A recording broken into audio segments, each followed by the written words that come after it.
আমরা আগের পর্বে দেখেছি যে আলিয়া গহনার দেওয়া আসন করেছে আর গহনা তাকে মিথ্যাবাদী বলে। এরপর আলিয়া বলে, আমি তো তোমার দেওয়া আসন করে সবার সামনে প্রমাণ করে দিয়েছি, এখন তুমি আমাকে মিথ্যা বলো কেন? গহনা বলে, মিথ্যা আমি না, মিথ্যা তুমি বলছো, কারণ এই আসন কোনো প্রেগনেন্ট মহিলার দ্বারা করা সম্ভব না। এরপর আবার টিভি চালু করে, সেখানে ভিডিও শেষে ওই মহিলা বলে একজন প্রেগনেন্ট মহিলা এই আসন কখনোই করতে পারবে না। গহনা ভিডিও বন্ধ করে বলে, আমি যা যা বলেছি তা সব সত্য, আর তুমি যা যা বলেছো সব মিথ্যা। তা তুমি এই আসন করেই বুঝিয়ে দিয়েছ তুমি মিথ্যাবাদী। তখন আলিয়া বলে, গহনা তুমি আমাকে ধোকা দিয়েছ। এরপর আয়ুষ্মানের বাবার কাছে গিয়ে বলে, আঙ্কেল, আপনিই তো আমাকে বিশ্বাস করেন, আপনার কি মনে হয় মিথ্যা বলতে পারি? এই মেয়ে মিথ্যা বলছে। ফুপি, আপনি বিশ্বাস করেন? এই কথা বলতেই আয়ুষ্মানের ফুপি আলিয়াকে থাপ্পড় মারে আর বলে, বন্ধ করো তোমার এই নাটক, আমি জানতাম তুমি মিথ্যা বলছো। গহনা বলে, কি ফুপি, আপনি প্রথম থেকে জানতেন আলিয়া মিথ্যা বলছে? আয়ুষ্মানের ফুপি বলে, হ্যাঁ, আমি জানতাম এই মেয়ে মিথ্যাবাদী আর ধোঁকাবাজ, আর এটা ছিল এর জীবনের সব থেকে বড় মিথ্যা। কারণ গহনা, তোমার মতো আমারও আয়ুষ্মানের উপর পূর্ণ বিশ্বাস ছিল যে আয়ুষ্মান এই কাজ কখনো করতে পারে না। আয়ুষ্মান কখনোই গহনাকে ধোঁকা দিতে পারে না, আমার সাথে কখনোই উচ্চ গলায় কথা বলেনি। যখন তোমার প্রাপ্য মর্যাদার কথা উঠেছিল, তখন সে আমার সাথে লড়াই করেছিল। আমি জানি আয়ুষ্মান তোমাকে অনেক ভালোবাসে, এরকম নিকৃষ্ট কাজ সে কখনোই করতে পারে না। গহনা, তোমার পরীক্ষা নিয়েছি, আর তুমি এই পরীক্ষায় ভালোভাবে উত্তীর্ণ হয়েছ। তুমি আমার বিশ্বাস রেখেছ গহনা, আমি তোমাকে চিনতে ভুল করিনি।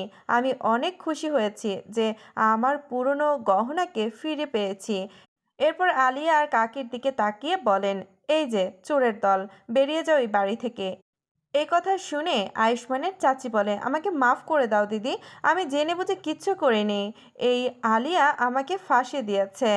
তখন আয়ুষ্মানের ফুপি বলে, চুপ, একদম চুপ, এইসব কুমিরের কান্না আমার সামনে করবে না, নিজের সাথীকে নিয়ে এই বাড়ি থেকে বেরিয়ে যাও। বলেই ডাইনিং রুম থেকে রুমে যায়। তা দেখে আলিয়া বলে, এবারের মতো আমাকে মাফ করে দেন ফুপি, আর একটা সুযোগ দেন প্লিজ। এরপর দেখা যায় ফুপি দুইটা লাকিস নিয়ে আসে, এরপর হাত ধরে দুজনকে বের করে দেয় আর দরজা লাগিয়ে দেয়। এরপর গহনার কাছে এসে বলে, তোমাকে নিয়ে আমি গর্ববোধ করি, কারণ রায়সিংহ পরিবারের আদর্শ বউ। আয়ুষ্মান অনেক ভাগ্যবান যে তোমার মতো বউ পেয়েছে। তুমি আমার জন্য অনেক করেছ, কিন্তু আমি তোমার জন্য কিছুই করতে পারিনি। ভগবানের উপর বিশ্বাস রাখো, তিনি তোমাকে খালি হাতে ফেরাবেন না। গহনা বলে, আপনাকে অনেক অনেক ধন্যবাদ আমার উপর বিশ্বাস রাখার জন্য। নিশ্চয়ই ভোলে বাবা আমাদের প্রার্থনা শুনবেন। এরপর আমরা আয়ুষ্মানকে দেখতে পাই। আয়ুষ্মান তার ফোন চেক করে দেখে যে গহনা আর তার মা অনেকগুলো কল করেছিল।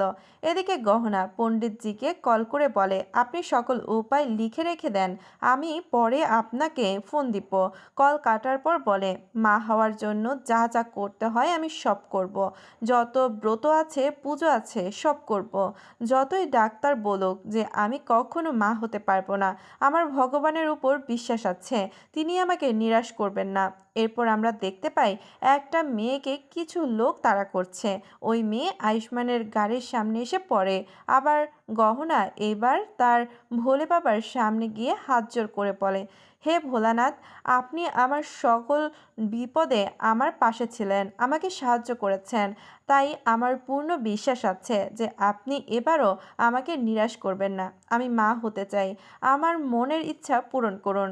আমার ইচ্ছা পূরণ করতে যা যা করতে হবে তাই আমি করব এখন থেকে। আগামী 2 দিন আমার হাঁটুর উপর ভর দিয়ে সব কাজ করব। আমি জানি আমার এই কাজ আপনি প্রসন্ন হয়ে আমাকে আশীর্বাদ দিবেন, যাতে আমি আবার মা হতে পারি। এরপর আমরা দেখতে পাই আয়ুষ্মানের গাড়ির সামনে যে মেয়ে পড়েছিল, ওই মেয়ে আয়ুষ্মানের গাড়িতে উঠে পড়ে আর আয়ুষ্মানকে গাড়ি চালাতে বলে। আয়ুষ্মান বলে, আপনি কে? আমার গাড়িতে কি করছেন? এতগুলো মানুষ আপনার পিছনে পড়েছে কেন? ওই মেয়ে বলে, এই মানুষগুলো আমাকে তাড়া করেছে, প্লিজ এখান থেকে চলুন, গাড়ি স্টার্ট দেন। এরপর আমরা আবার গহনাকে দেখতে পাই। গহনা হাঁটুর উপর ভর করে কান্না করছিল। সেখানে আয়ুষ্মানের বাবা মা ফুপি আসে আর দেখতে পায় গরম কড়াই গহনার উপর পড়তে লাগছে। আয়ুষ্মানের ফুপি ঠিক করে দিয়ে বলে, তুমি এভাবে কেন কাজ করছো? সোজা হয়ে দাঁড়াও। তখন গহনা বলে, আমি দাঁড়াতে পারবো না, আমার মনের ইচ্ছা পূরণ করার জন্য পণ করেছি, যাতে ভোলে বাবা প্রসন্ন হয়ে আমাকে আশীর্বাদ করেন, যেন আমি মা হতে পারি। আয়ুষ্মানের বাবা বলে, যেখানে ডাক্তার বলেছে তুমি কখনো মা হতে পারবে না, সেখানে এসব করে কি হবে? গহনা বলে, ভগবান চাইলে সব কিছুই সম্ভব। যেমন আমাকে মৃত্যুর দ্বার থেকে ফিরিয়ে এনেছে, ঠিক তেমনি আমাকে মা হওয়ার সুযোগ দিবেন। অন্যদিকে আয়ুষ্মানের গাড়িতে যে মেয়ে উঠেছিল, সেই মেয়ে আয়ুষ্মানের ফোন আর মানিব্যাগ চুরি করে গাড়ি থেকে নেমে যায়। এরপর আমরা দেখতে পাই আলিয়া আর কাকি একটা শুরু করে দিয়ে হাঁটছে।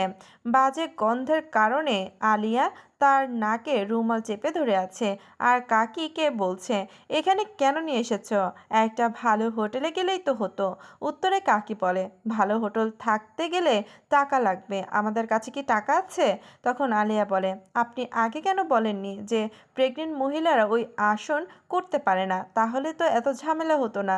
কাকি বলে, নিজের দোষ করে আমাকে বলছো?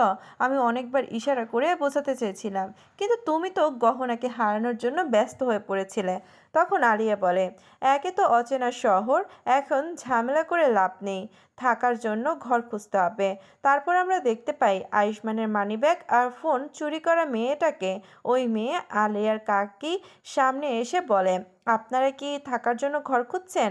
আলিয়া বলে, তাতে তোমার কি, তুমি তোমার কাজ করো। কাকি পেছন থেকে ডেকে বলে, তুমি কি আমাদের ঘর খুঁজে দিতে পারবে? মেয়েটি বলে, দিতে পারি, কিন্তু টাকা লাগবে। কাকি বলে, আমাদের কাছে তো টাকা নেই। তারপর নিজের হাতের আঙুল থেকে একটা সোনার আংটি বের করে বলে, এটার দাম অনেক হবে, এইটা নিয়ে আমাদের ঘর ভাড়া দাও। এরপর মেয়ে বলে, আচ্ছা চলুন আমার পেছন পেছন। তারপর আমরা আবার গহনা আয়ুষ্মানের বাবা মা ফুপিকে দেখতে পাই। আয়ুষ্মানের বাবা গহনাকে বলে, আলিয়াকে বাড়ি থেকে বের করে দিও, কি সাত মেটেনি যে এখন এসব উল্টাপাল্টা কাজকাম শুরু করে দিয়েছ? বন্ধ করো এসব। আয়ুষ্মানের বাবার কথা শুনে আয়ুষ্মানের ফুপি বলে, তুমি আবার শুরু করে দিয়েছ? আয়ুষ্মানের বাবা বলে, এই মেয়ে আপনার চোখে পর্দা পরিয়ে রেখেছে, কিন্তু আমার চোখ খোলা আছে। আমার চোখে এই মেয়ে শুধুমাত্র কাজের লোক। এই কথা শুনে গহনা বলে, আমি যদি এই বাড়ির উত্তরসূরি এনে দেই, তাহলে তো আমাকে মেনে নেবেন।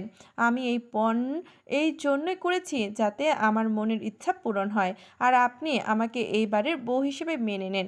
আয়ুষ্মানের বাবা বলে, এই বাড়ির উত্তরসূরি পাওয়ার থেকে এই বংশ এখানেই শেষ হয়ে যাওয়া ভালো। আমি খুশি হয়েছি ভগবান তোর থেকে তোর মা হওয়ার ক্ষমতা কেড়ে নিয়েছে বলে।